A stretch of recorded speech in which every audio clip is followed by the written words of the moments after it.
Electronic voting machine EVM, यदि इसमें गड़बड़ नहीं हुई तब तो हम जीत रहे हैं, गड़बड़ हुई तो बीजेपी जीतेगी, वरना उनको बीजेपी को 120 मिलेगी। ये राहुल गांधी जी का, प्रियंका गांधी जी का पाकिस्तान तो और खुश होता है क्योंकि वहां तो ऐसा कुछ होता नहीं मतदान, वहां तो वैसे ही फ्रॉड होता रहता है। बहुत प्रधानमंत्री का भी इमरान खान वाला वो अपने जेल में बिठा करके चुनाव कुछ करा लीजिए।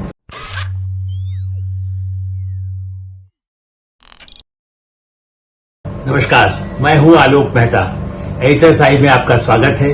हमारा अनुरोध है कि आप एडिटर्स आई देखें, सब्सक्राइब करें, लाइक करें, अपने मित्रों को ग्रुप्स में भेजें और जब भी आपकी कोई राय हो तो अवश्य हमें बताएं।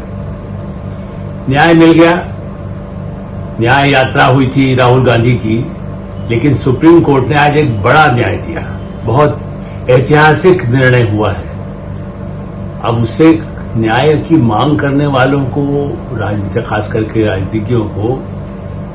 तो बड़ा झटका लगेगा। वो न्याय मांग रहे थे, अब ऐसा ना कहें कि भाई ये भी अन्याय हो गया। वैसे भूपेश बघेल ने कह दिया नहीं हम तो वही चाहते हैं, ऐसा होना चाहिए, वैसा होना चाहिए। लेकिन भूपेश बघेल पूर्व मुख्यमंत्री है छत्तीसगढ़ के, तो कांग्रेस को झटका लग गया। सबको खुशी होगी, वैसे कांग्रेस के भी कई लोग खुश हो गए, भाई कम से कम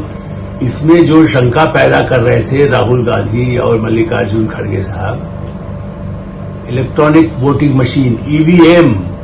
यदि इसमें गड़बड़ नहीं हुई तब तो हम जीत रहे हैं,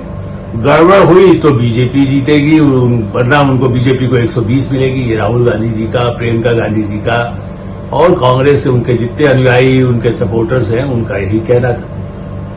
अब सुप्रीम कोर्ट ने कह दिया है, बहुत महीनों तक चर्चा के बाद, सारी जांच पड़ताल चुनाव आयोग से, वकीलों की लंबी चौड़ी बहस के बाद, सारे सबूत मांगने के बाद, क्लैरिफिकेशन, स्पष्टीकरण भी चुनाव आयोग से मांगा, तकनीकी जो कुछ उसमें कमियां हो सकती हैं मशीन को लेकर, सबके बाद देश के सर्वोच्च न्यायालय, मैं तो कहूंगा दुनिया के जो भी न्यायपालिका और भारत का लोकतंत्र, भारत की सारे झगड़ों के बाद भी भारतीय संसद, भारत की विधानसभाएं, भारत का संविधान, ये विश्व में सर्वश्रेष्ठ है। और इसलिए सुप्रीम कोर्ट का यह फैसला कि ईवीएम मशीन ठीक है, इसको कोई वापस लूट तंत्र की तरफ, मैं लूट तंत्र वो संपत्ति के जो विवाद है उस पर नहीं जा रहा हूं, जो नया विवाद शुरू हुआ है, लूट वोट की लूट। चूंकि मैं लगातार वर्षों से 50 वर्ष से अधिक हो गए चुनाव कवर करते हुए, और कई इलाकों में, बिहार में भी चुनाव हुआ है, उत्तर प्रदेश में भी चुनाव हुआ है, पूरे देश में विभिन्न हिस्सों में हुआ है, आज भी मतदान हुआ है, दूसरा चरण का मतदान भी लगभग पूरा हो गया। ऐसी स्थिति में कई इलाकों में जब हम जाते थे, देखते थे, तो गांव के गांव खाली हो जाते थे, बूथ को लूट लिया जाता था, जाके ठप्पा लगा देते थे। जो बच्चे हैं उनको भी, किसी को लड़की है तो साड़ी पहना के ले जाओ, देखो भाई ये भी है, वोट डाल रही है, किसी और के नाम पे वोट डाल दे, छप्पा लगा दे, बूथ को कब्जा कर ले, एक वोट नहीं 10 वोट डाल लीजिए, आकर के आइए, आप कोई नहीं, आपको पर्ची तो डालना है, लगा दीजिए, मोहर लगा दे, हो जाएगा। ऐसी स्थिति हमने देखी, पश्चिम उत्तर प्रदेश में देखा, बिहार में देखा, राजस्थान में देखा, ऐसे कितने ही, और साउथ में भी कहीं होता, बंगाल में इस समय दिखाई दे रहा है कुछ। बूथ लूटने का तो नहीं है, हिंसा जरूर हो रही। पहले हिंसा इसीलिए होती थी, बूथ लूट रहे तो रोक होता था, कोई गांव के लोग कभी विरोध करते थे, शहर में भी बड़े हिंसा होती थी। इसलिए कई चुनावों से हिंसा नहीं हो रही, जो मशीन है मशीन जवाब देगी। और मशीन कांग्रेस को भी जिताती है, सीपीएम को भी जिताती है, क्षेत्रीय पार्टियों को भी जिताती है। आप देखिए तेलंगाना में, आंध्रा में, कितने नॉर्थ ईस्ट में, पूर्वोत्तर में, सब अपने अपने क्षेत्र की पार्टियां, या तमिलनाडु जहां मतदान हो चुका है वहां भी वो पार्टी जीतती है। लेकिन नहीं, ये जो शंका पैदा करके जो एक विध्वंसक तत्व भारत के खिलाफ, मैं तो इसे मानता हूं, मतलब इसको आरोप न माने, जो कई बार इस तरह की बातें आती, शंका होती है, इसलिए हम उसको कह सकते हैं कि भारत के इस लोकतंत्र पर, इसके हमारी चुनाव व्यवस्था पर शंका पैदा करने के लिए कई लोग बजा लेते हैं। पाकिस्तान तो और खुश होता है क्योंकि वहां तो ऐसा कुछ होता नहीं मतदान, वहां तो वैसे ही फ्रॉड होता रहता है। बहुत प्रधानमंत्री का भी इमरान खान वाला वो अपने जेल में बिठा करके चुनाव कुछ करा लीजिए। ऐसी स्थिति में चीन में कैसे कहीं कोई है, वो एक तरफा एक ही पार्टी है, रूस में एक ही पार्टी है, वो जीत जाते हैं बार बार। यूरोप अमेरिका में ट्रम्प साहब खुद वहां पर जो सारे, जब उस वोटिंग के बाद भी वो कहते नहीं जी हमारे साथ ठीक नहीं हुआ, फिर से चुनाव लड़ने वाला हूं। लेकिन भारत में चुनाव जीतने के बाद थोड़ा बहुत कोई कहे, लेकिन इस बार चुनाव के अभियानों में लगातार ये आरोप लग रहा था। एक तो सुप्रीम कोर्ट पे भी एक दबाव बनना चाहिए था कि हाँ देखो देखो, ये तो कह रहे, बड़े बड़े नेता कह रहे भाई कांग्रेस जो सत्ता में रही है 70 साल, उसने तो बड़ा राज किया है, उसने चुनाव, और ये मशीनें तो कांग्रेस राज में भी रही, उसी से वो बनी, उसी से जीती भी, उसी से हारी भी। दिग्विजय सिंह ने कल भी कहा अपना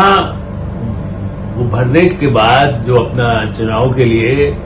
जिसको कह सकते हैं कि अपना दस्तावेज जारी किए, वहां पर अपना नामांकन फाइल किया और बाहर निकल करके इंटरव्यू में कहा कि भाई यदि सही होगा, यदि मशीन, तब तो हम जीतना पक्का है, यदि मशीन में गड़बड़ है तो बीजेपी को जरूर 120 सीट मिलेगी। दिग्विजय सिंह जो मुख्यमंत्री रहे हैं, पार्टी के बहुत बड़े नेता है कांग्रेस के, राहुल गांधी के बड़े सलाहकार है, जयराम रमेश जो कभी चुनाव अंगूठा लगा के पंचायत का भी नहीं लड़े, वो मतलब कोई चुनाव नहीं लड़े, कभी राज्यसभा लड़ते हैं, बस राज्यसभा में तो आसान है, आपकी पार्टी के विधायक है, वोट दे देते हैं, जीत जाते, आ जाते, 3-4 टर्म हो चुके हैं, कितने ही उनके जो सलाहकार है वो इसी तरह के हैं। तो ऐसी स्थिति में कांग्रेस और नहीं, समाजवादी भी कहती थी, लेफ्ट पार्टी को भी लोग शंका उठाते थे, चूंकि कौन लोग उनको कहता है, शिवसेना के संजय राउत ये भी कहते साहब मशीन का गड़बड़ ना हो, शरद पवार की पार्टी एनसीपी वो कहे क्षेत्रीय दलों में जहां जिनको नहीं सूट करता, मतलब जहां हम जीते तो ये मशीन ठीक है। और सुप्रीम कोर्ट ने यह भी कहा, जब ये कहा गया कि साहब इसके साथ जो एक अलग जिसपे कुछ जहां पर मशीनों के साथ एक दूसरी मशीन लगा दी जाती है कि आपने किसको वोट दिया, तो उसके कुछ मतलब ऐसा नहीं करते कि सब जितने वोट देने वाले सबका किया जाए, उस मशीन से वीवीपैट जो है उससे आपको ये हो जाता है कि आप ये पुष्टि कर सकते हैं कि मैंने किसको वोट दिया। और एक सैंपल जिसको कहते हैं चावल के दाना, आप यदि कहीं गड़बड़ है तो 5 ऐसे रख दिए जाते हैं अलग अलग, उसमें कुछ चुनाव क्षेत्रों में, और उसके बाद हर चुनाव क्षेत्र में कुछ ऐसी होती है जिससे कि पुष्टि हो सके कोई गड़बड़ नहीं। और सुप्रीम कोर्ट ने फिर भी कहा यदि किसी को शंका होती है कि मशीन में गड़बड़ हुई तो आगे आप उसको 1 हफ्ते 10 दिन के अंदर आप अपना 1 हफ्ता जो समय दिया गया है उसमें अपनी जांच की मांग कर दीजिए और अपना खर्चा जमा कर दीजिए। जैसे सप्लीमेंट्री जो लोगों को एग्जाम होते थे हम समय में, परीक्षाओं में भी, और कहा था हमारी कॉपी को फिर से जांचा जाए, तो आप एक फीस दे करके अपनी कॉपी पता लगाते। तो सुप्रीम कोर्ट ने बड़ा सरल रास्ता दिखा दिया, आप जांच करा लीजिए, यदि कोई गड़बड़ी पाई गई तो आपको जो जमा पैसा करेंगे वो भी वापस मिल जाएगा, वो आपके ऊपर नहीं होगा बल्कि चुनाव पर पूरा ही चुनाव पर असर पड़ेगा, फिर से चुनाव होगा, जो तय होगा जो चुनाव आयोग तय करेगा। लेकिन हाँ, यदि आपको कहीं कोई 2-4 जगह कोई शंका है, लेकिन पूरे देश में ही लूट तंत्र ले आए। देखिए सेशन साहब के समय यदि सुधार शुरू हुआ, उसके बाद जितने आए एसवाई कुरैशी जो बने, जितने एक से एक जो हमारे चुनाव आयोग के प्रमुख रहे, चुनाव आयुक्त रहे, अलग अलग विचारों के भी रहे, विचार मतलब जो प्रशासनिक सेवा से आए, लेकिन उन पर थप्पा लगता है। नवीन चावला जी वो तो गांधी परिवार के साथ थे, वो भी मुख्य चुनाव आयुक्त रहे। कुरैशी साहब लोकसभा के MS गिल वो भी चुनाव आयुक्त बने, जो कांग्रेस के मतलब बाकायदा मंत्री भी रहे थे लेकिन चुनाव आयुक्त भी बने रहे। तो ऐसे लोग जो है वो उस सब परंपरा में भी सबका ये मानना था। कृष्णमूर्ति जी, जीवी कृष्णमूर्ति हमारे चुनाव आयुक्त थे, वो बड़े हमारे बच्चे परिचित थे, वो बराबर कहते थे कि नहीं, अब हम जितना अच्छा काम भारत का चुनाव आयोग करता है सारी दुनिया हमें देख रही है। इस दृष्टि से कितना महत्वपूर्ण मामला है कि चुनाव को लेकर के, और अभी इन दिनों में भी जब बहस चली तो निश्चित रूप से इस तरह के जो लोग हैं जो तटस्थ भाव वाले हैं और जो भारत की उसको दुनिया के देश देखने आते हैं, हमारे चुनाव आयुक्तों को बुलाया जाता है। भारत के मुख्य चुनाव आयुक्त रह चुके रावत साहब, और उन्होंने कहा कि भाई मुझे तो दुनिया भर से लोग पूछते हैं कि भाई क्या भारत में कैसे ऐसा होता है। 90 करोड़, इस बार भी 91 crore 91 crore people are voting. में जितना प्रतिशत होता है ठीक है, 91 में मान लो 70% होगा, कहीं 80% होगा, कहीं कम होगा, कहीं ज्यादा होगा, लेकिन इतने लोग निष्पक्षता के साथ चुनाव लड़ते हैं, चुनाव में वोट डालते हैं। उनमें जो उम्मीदवार विभिन्न पार्टियों के लोग, हर एक को निर्दलीय बन करके भी लोग खड़े हैं। ऐसी स्थिति में उसकी विश्वसनीयता पर सुप्रीम कोर्ट ने मोहर लगाई है। ये एक लोकतंत्र का एक बहुत बड़ा फैसला है, हम उसको नमन तो करते हैं। और अब ये सवाल जरूर करते हैं कि अब जीत हार के बाद, इस लोकसभा चुनाव के बाद बयानबाजी जो बहुत ही निम्न स्तर पर जो शीर्ष नेता है कांग्रेस के, खास करके राहुल गांधी, जिस तरह से प्रधानमंत्री तक के लिए बहुत ही अपशब्द इस्तेमाल करते हैं, प्रधानमंत्री नरेंद्र मोदी के भाषण को आप उस पर विवाद हो, चुनाव आयोग ने उनको भी नोटिस दे दिया किसी चीज पर, किसी पर आपत्ति हुई, लेकिन किस भाषा का इस्तेमाल किया जाए, मुद्दों को लेकर के या किसी ऐसे विचार को लेकर के या किसी सेंटेंस को लेकर कहा जाए, नहीं। लेकिन एक देश के प्रधानमंत्री के लिए जिस भाषा का इस्तेमाल राहुल गांधी करते हैं, मैं उसको रिपीट नहीं करना चाहता। तू तड़ाक, मतलब जो जंगल में भी जो लोग हैं वो भी एक सम्मान के साथ अपने देश के प्रधानमंत्री मुखिया के साथ भी सम्मान का व्यवहार करते हैं। लेकिन भारत में इस हद तक और इसकी विश्वसनीयता, जनता को भ्रम हो, वो लोग कहेंगे मशीन ठीक नहीं काम कर रही है, इसलिए भी आवश्यक था कि आज दूसरा चरण के बीच में ही दोपहर तक फैसला आ गया। वरना लोग सोचते वोट क्यों डाले, अरे वो तो गड़बड़ कर ही देगी, फिर तो क्या होगा, यदि वहां कांग्रेस सरकार है कर्नाटक में तो वो गड़बड़ कर देगी, कहीं पर यदि दूसरी सरकार है, बीजेपी की सरकार है, वो गड़बड़ कर देगी, कहीं नॉर्थ में किसी और की सरकार है, डीएमके है तो डीएमके तो कर चुके, लेकिन उन्होंने भी गड़बड़ किया होगा। मार्क्सवादी कम्युनिस्ट पार्टी, वो लूटपाट तो पहले चलता था बंगाल में भी, पश्चिम बंगाल में। आज ममता बनर्जी के टीएमसी के लोग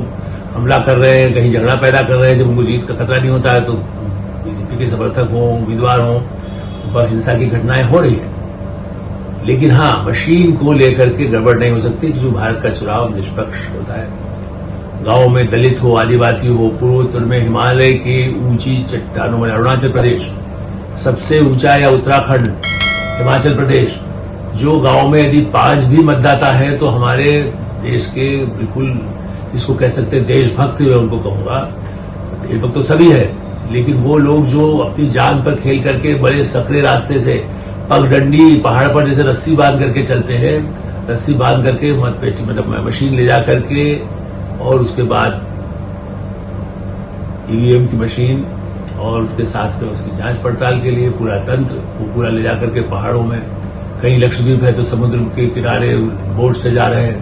कहीं नदियां हैं तो उसको पार कर गांव में जा रहे हैं, तालाब है, कहीं ऐसे ऐसे जगह जहां बोट से जाना है, बोट से जा रहे हैं। ऐसी स्थिति में जब हजारों हमारे ईमानदार कर्मठ लोग चुनाव मशीनों से जुड़े हुए जब काम करते हैं, उनकी अधिकारी देखरेख होती है, और हेराफेरी या गड़बड़ होने पर तत्काल जो हर पार्टी के लोग वहां उनके प्रतिनिधि होते हैं, वो उसको रोक सकते हैं, अपनी शिकायत कर सकते हैं। शिकायतें हजारों आती है, पूरी होती है, उसमें भी गड़बड़ किसी ने किया, चुनाव में खर्च ज्यादा किया, वो शिकायत अलग होता है। लेकिन हाँ, ईवीएम को लेकर के जो फैसला किया गया है, इसके दूरगामी परिणाम है। उन पार्टियों को अपने शब्द वापस लेना चाहिए।